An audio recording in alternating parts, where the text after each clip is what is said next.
New developments out of the Middle East. A drone today targeting the home of Israeli Prime Minister Benjamin Netanyahu.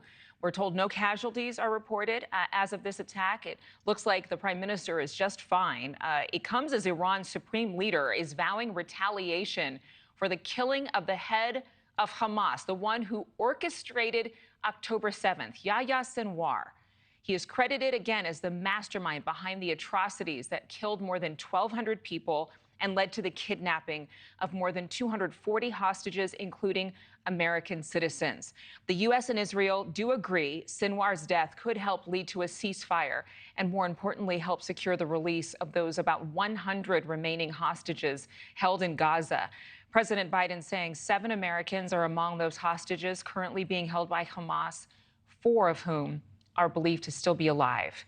In the video you see here, released by the IDF, you can see Sinwar moving his personal belongings into a tunnel under Gaza ahead of the October 7th attacks last year. IDF officials calling this proof of Sinwar using civilians as human shields. His death has created a major power void in the terror group, leaving all sides wondering what will happen next. Now, depending on who steps in as the new leader of Hamas, that will kind of determine our direction. We're right now speaking with retired IDF soldier and former advisor on Israel's mission to the United Nations, Daniel Flesch. Thank you so much for being with us. The news of Sinwar's death, one thing that I saw a lot of media reporting not potentially cover was the fact that we've seen Hezbollah militants surrendering to the IDF. Over the past year, since I think December, we were seeing Hamas soldiers surrendering to the IDF. As of this time, with Sinwar's death, do you think that will happen even more? Yes, well, good afternoon.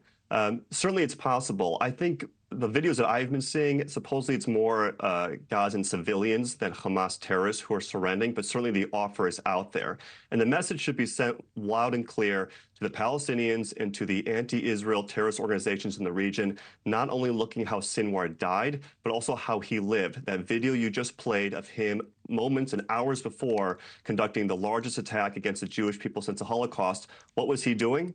He was protecting himself and his family under the tunnels under Gaza and leaving the Palestinian people on top in Gaza to bear the brunt of the Israeli response to the attack. So right now, hopefully the opportunity is there for Hamas to release the hostages, to take up Prime Minister Netanyahu's offer of amnesty, and so we can get this war over with. In terms of the mood there in Israel, I mean, this is such a major development, a true David and Goliath story, because is it true these were trainees who took Sinwar down? Yeah, that's a really good point to bring up, in that this was not necessarily an intelligence coup or intelligence victory. It happened to be that they weren't trainees. They were individual soldiers who were trained to become officers. They've been in the military for some time, but they happened to just stumble upon Sinwar effectively. And this is not, the intelligence coups we've seen of Israel against Hezbollah. This was not that. And the point here that it proves is the value of having boots on the ground, of going in with infantry into Gaza to root out Hamas, of going into Lebanon to root out Hezbollah. You cannot understate the value of having infantry because, again, both terrorist organizations, as you just saw from Sinwar's video, both terrorist organizations have embedded themselves in civilian homes, communities, and infrastructure. And so the only way to effectively destroy them and remove the threat to Israel and its civilians is to go with boots on the ground. I have a question for you. Just in looking at some of the media that's been out there, there have been some criticisms that the Prime Minister Netanyahu was getting pressured, do not go into Rafah, move troops out of Rafah, and that's exactly where Sinwar was found. Do you believe that there is some viable or legitimate criticism of world leaders, including our own president and vice president?